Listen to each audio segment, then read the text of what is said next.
Hello and welcome back to Chef Annie's Kitchen Table Conversations. Spring has finally arrived, and with it, the vibrant, fresh bounty of the season. We are already savoring the crisp greens and bright flavors that grace our plates this time of the year.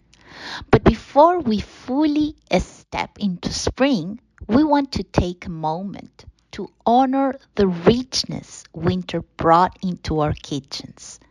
In this episode, we are reflecting on winter's quiet gifts, the comforting warmth of home kitchens, the transformative power of fermentation and preserved foods, and the often overlooked intellect behind cooking.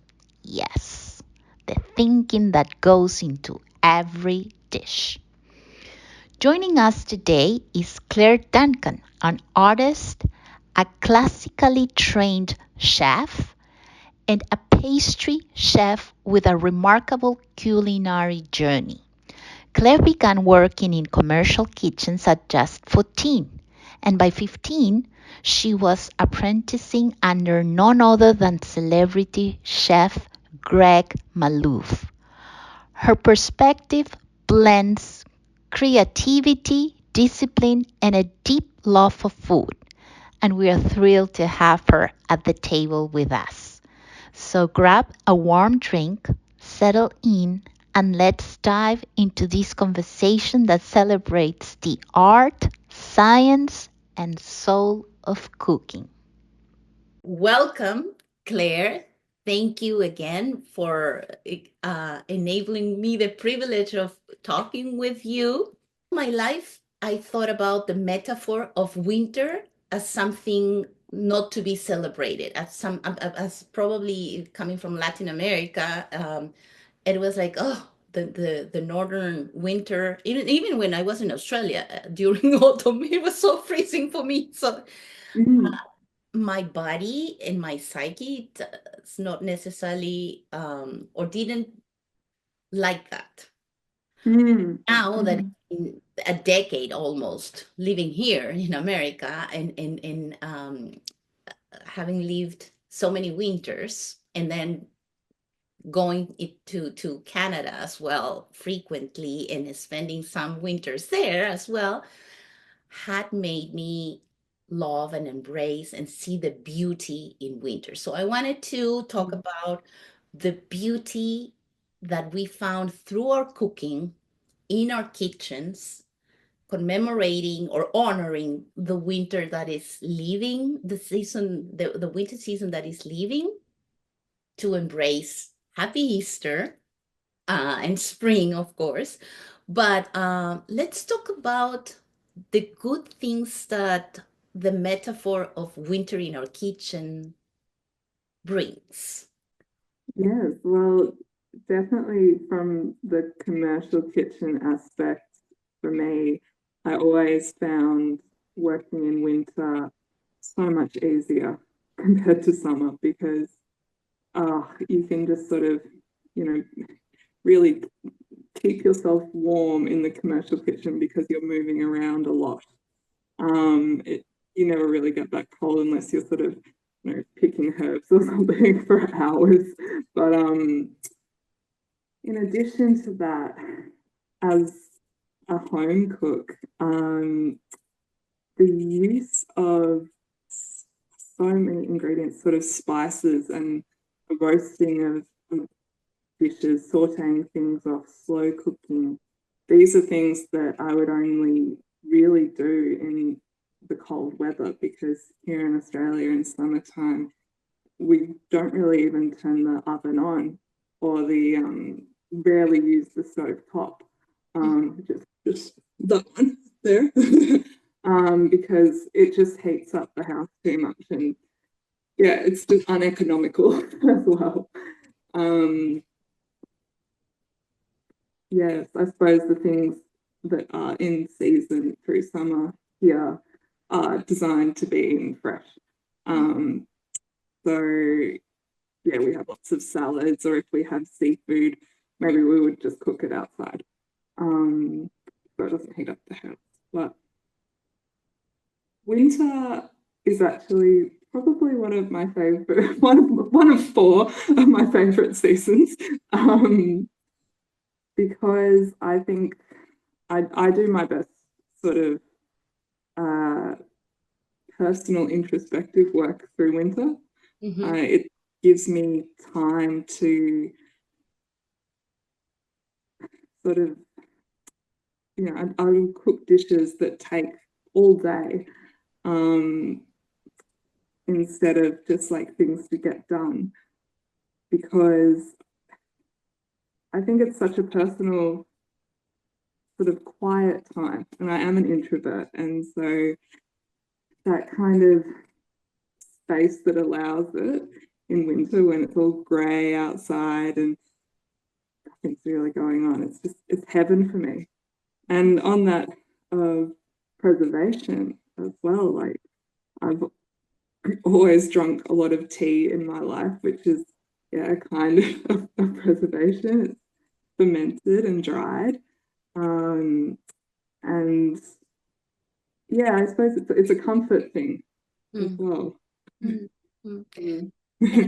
while I was listening to you, I was also thinking about this metaphor that sometimes we as humans have used about winter being like, because it has less light or sunlight, it's compared sometimes to the metaphor of darkness, and how you expect or have the hope of spring to come out of that moment or season, right?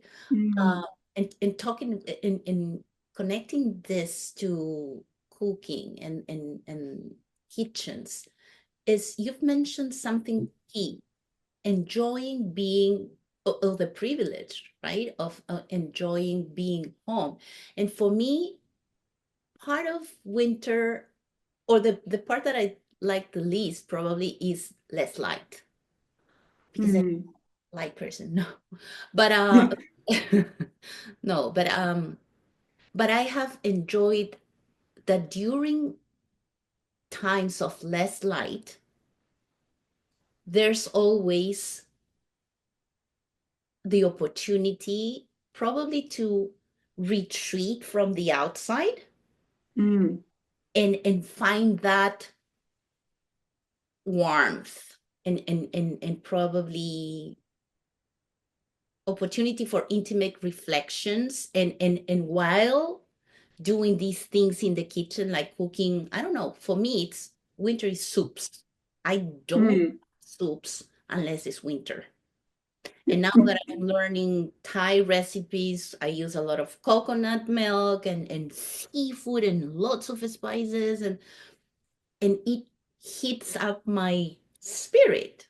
So going back to you, what can you say about, you've explained that you love winter, that is probably one of your best season of the year, but what can we share with other people about the metaphor of embracing times of less light? Yeah, I think of sort of an old man in this picture, of like the image of Saturn or the Grim Reaper, you know, death, the angel of death, like that kind of elder figure outside of time, that kind of orders us to just slow the fuck down, because you need to take note of what's right in front of you, and it's not the external world. It's not about adding more things in. You've already got everything inside of you that you need. And so inside winter, inside my kitchen, inside myself, I get to kind of work that formula all together into one, and just go at a slower pace. Go at a much slower pace. I will often do a lot of reading through winter time, and I go walking at sort of maybe 11 o'clock in the evening at night, because it's just so quiet, and I love the feel of the chilly night air on my face. And so Open the refrigerator. yeah, I shouldn't say that. Fresh item off your face. I used to think, like, when I first started my apprenticeship, it was the first time I ever went into one of those big walk-in, like, cool rooms. And so it's about 3 degrees Celsius. And I used to think, like, oh, if I spent more time in there, I would preserve myself, like preserve my skin a bit better. Yeah, preserve food. You've brought the idea to myself as well, and so the man I'm in love, he has introduced me to preserving food. Not just for the winter, but it's been a winter with him, and so I learned about like preserved lemons or preserving lemons. And I was reading about preservation and how it's part of our humanity in terms of when people needed to pass from different seasons, right? But also for migrations in the history of the world, people needed to bring with them or carry with them while migrating certain foods and preserve them for the times that they, due to winter, couldn't keep on walking, right? So, but then also on the knowledgeable aspect, preserved food are some of these preserved food have probiotics that is so good for our good bacteria in the gut, and therefore it enables our system to create their own collagen, their natural collagen. So eating food like sauerkraut or eating kimchi, for the soups in winter, kimchi, it is amazingly delicious. And it gives you the heat that your body needs to claim their energy back again. I love it. I love it. Right? Yeah, so I was The first time I ever had kimchi was in France, and it just blew my mind. Like, of all the places, but yeah. It blew my mind the first time that I think that I tried kimchi in Peru. There was a new Korean restaurant near the neighborhood that I lived in, and I felt the same little, what is this? So delicious. And then you become addicted to it, right? It's like I do have always in my fridge for whatever reason. And yeah. So all these things that are knowledgeable. I remember I was talking with Anton, couldn't join us today, about how sometimes cooking in commercial restaurants or businesses, but also in the kitchens especially, has been disregarded as an intellectual activity. So people who cook sometimes are considered not being as intelligent as probably people with a degree. And I disagree. I totally disagree with that, because when I am cooking, when I am in my kitchen, big part of what I bring is my intellect, right? And my emotion. So it's an absolute human activity, yes, but it demands my intellect fully to be part of the cooking by, I don't know, selecting the ingredients, knowing, at least somebody like me, the purpose of why am I cooking the meal that I am cooking is, first, it has to be what I, on my standards, consider healthy. It has to have the the amount of nutrients and the combination of fiber and protein and carbs or good carbs that our body needs in order to the fuel for our fires. Yeah, and these are things that you learn through knowing things, to having read things, to knowing things, or even knowing about chemistry and even math, to count the grams or liters or whatever measure you need to bring to your cooking. Time for fermentations or smoking, definitely curing. Yep. Right. It's all very relevant. Right. From your experience, what would you have to say about intelligence and cooking? Well, I think it's constantly in play when you're cooking, because there's not a moment you're not focusing on what you're doing. And often in our busy lives, you could be thinking about 6 things at once. Certainly many of the chefs that I've worked with have encouraged that you are using every single second that is available to the best it could be. And that means overlapping thought. And creating things on top of each other. So it's highly intellectual. There's no doubt about it. And just because it's a trade, I think you'd have to be an idiot to assume somebody that worked in any trade is somehow not intellectual. I've had it cast upon me, as we discussed in the prior episode, because I left school early, and I think there is that sort of bias. It's old. It's kind of dead in the water, that concept, I think, now. At least that's just how I think the direction we should be heading. But it's no measure of intelligence. We involved with mathematics, like you said, and sort of chemistry is constant, without a doubt. And I think also history. I think there's a really great respect for history within commercial kitchens, seasonality and history, because knowledge is always passed down. And when you sort of receive that knowledge in close proximity to a mentor type figure, it's retained. And I think it's part of the sort of the trust in receiving knowledge is that you then pass it on as well.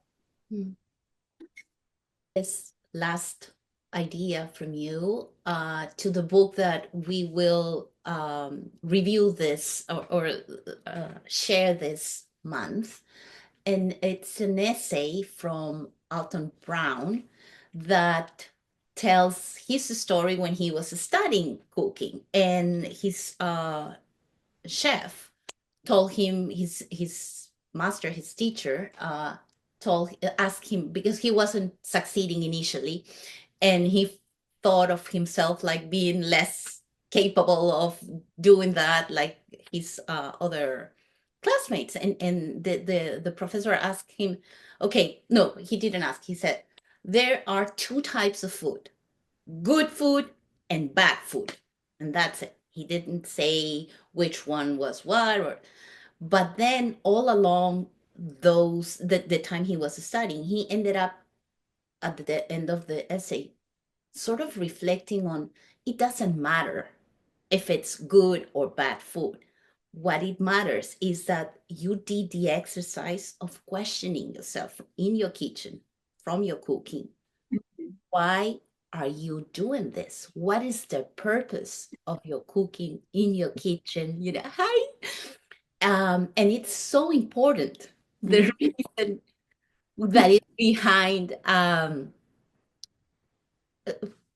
it is an intellectual and a philosophical work that we do, thinking why we're cooking, and I'm speaking about myself, right? Why I do use this ingredient instead of the other, why I am doing this for myself. For me, cooking has revealed me or enabled me to love myself, to be the first to care about what I eat, how I eat it, etc. So, what do you have to share with us? Yeah, well, that's it. Good food or bad food is such a subjective thing. It comes down to the individual's palate. And yeah, so the reason why, the crux of it is, yeah, that's the driving force of the individual. And often, you know, it's love. It's that there couldn't be anything else. There is no reason to it. It is the expression of itself, love. So yeah, I think the professor's kind of right. there, there can only be good and bad, and so be it. But it's up to, like, I wasn't a very good student, to be honest. Like, I when I was studying to be a chef, like, I was always fatigued, and I just, you know, I wasn't that great, and I seem to kind of maybe think about things too much, instead of just letting the process evolve. I was kind of trying to, I don't know, maybe break everything down into lists, when maybe it just needed more of a sort of unconscious understanding of the ingredient, which takes time to absorb. Well, it doesn't matter if it's good or bad. The key question here is, why am I doing what am I doing? Why do I go every day in that kitchen through the exhausting task of creating dishes in Where did my mind go? What's wrong with me? I'm a glutton for punishment. Yeah. I remember so vividly that sort of feeling of learning how things functioned. Like even how an onion goes translucent, like the simplest things, how to cut it. So yeah, you don't cry. I still cry when I cut onions. Someone lied to me and told me you get used to it. It's bollocks. I still cry. Although, mind you, now I actually, if I'm cutting heaps, I wear a snorkel to cut them, because I find like the snorkel up here and my big glasses covering the nose. Nah, no tears. But yeah, kind of there is that moment when you sort of realize how much you don't know what you don't know, and then you realize how much you don't know, and then you kind of, I don't know, fill in the gaps over the years as it continues on. And I'm still doing that. Yeah, 15 years on, I'm still learning little tricks as I go. And I think, yeah, I remember watching a chef I was working for make a pound cake, and she didn't have a recipe. She was showing me how to do it, so I could replicate it, like probably the next day. And it just, like, I just wanted, you know, I just wanted grams, I just wanted times, and it, you know, she showed me just, I don't know, uh, how things reacted, how to use my senses. I have a really acute sense of smell that is sort of, I think, trained from being in a kitchen. You know, I can smell when someone's having a cigarette far away, or if something is starting to catch on the bottom of a pan. Yeah, it's that kind of intuition that is learnt, I think, from repetition and self-doubt and failure and years of doing it. But I think at home is that space where you can take things at your own pace, if possible.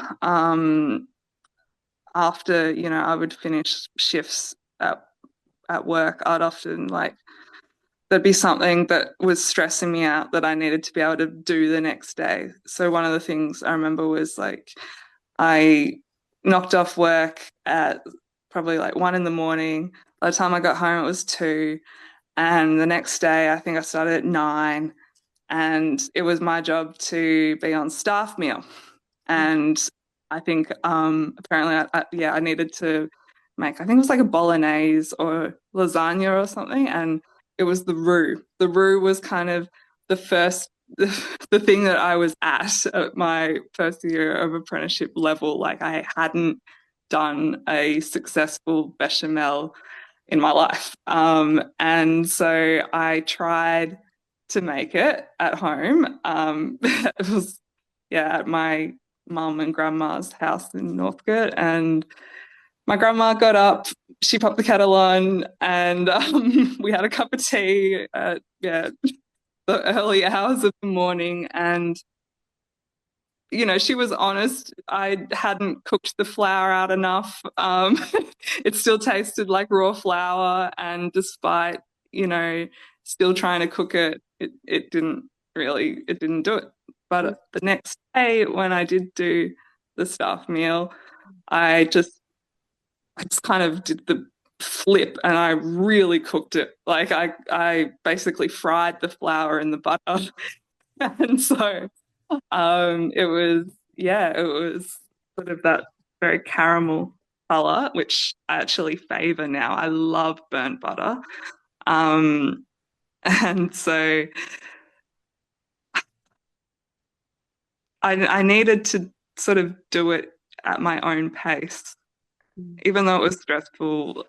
The idea I needed to be able to perform the next day for all these, amazing chefs and all the front of house staff and all the everyone. But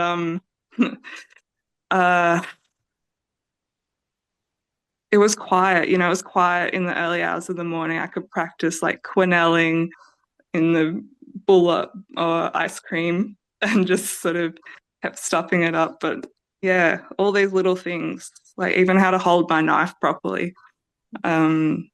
It takes time and sort of willingness to adapt. And I encourage everybody to keep trying new methods that work for you as an individual, and whatever's comfortable. So much humanity in all the things that you've described from the act of cooking. Our intellect, therefore reflections, connections, all these marvelous human things, right? And we started talking about winter, but I didn't want to derail from an important thing that has been mentioned here. You said in our previous episode something that inspired me, and how kitchens, how everybody belongs in the kitchen. And that's something that I have discovered myself, that I live by. And being this said, again, I would never disregard the intellectual and the psychological and emotional exercise we do as humans when we are cooking, right? All you've mentioned how important during your studies was to have exact measures because you wanted to reproduce something, but based on Alton Brown's experience while he was learning how to cook professionally, we also do this connection of continuous human reflection. Why, in the end, are we doing what we're doing? And if you extract that from kitchens and you take it to another work or profession, in the end, it doesn't. But I end up learning that it didn't matter to me anymore to be the best communicator or having the greatest branding campaign, earning a lot of money or saving a lot of money for the organization I was working for. But in the end, at least for somebody like me, it is the core is, why am I doing what I'm doing? And if I connect that to winter, it is all the opportunities that seasonality brings us. And a metaphor to our lives is that even in the seasons that we not necessarily fully like, or from the downfall that each season might have, like in the case of winter, for me, it's the less daylight.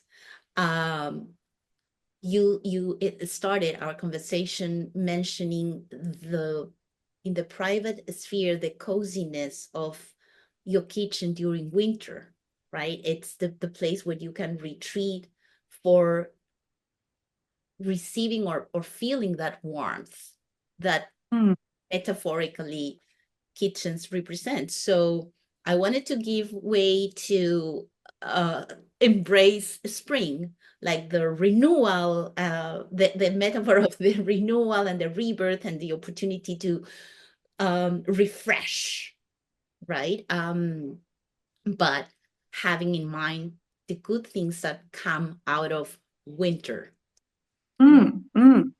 As a closure, what for this episode, what would be your remarks before saying see you next time? Ooh.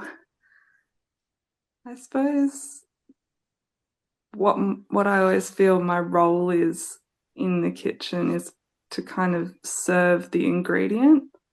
It's kind of to do the best I can by whatever it might be.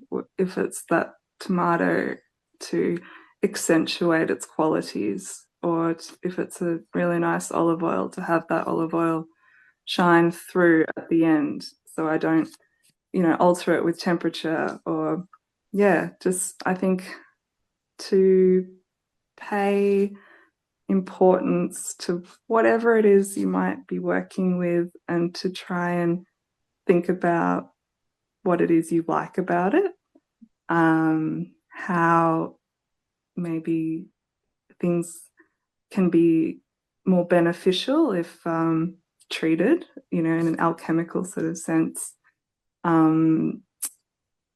or had fresh, if they're more beneficial to have fresh. I feel like it's our sort of job in a kitchen to serve the self and those we love about, but to do that, you first need to serve the ingredient. So you need to be the worker of the ingredient. Thank you, Claire, again for this amazing conversation.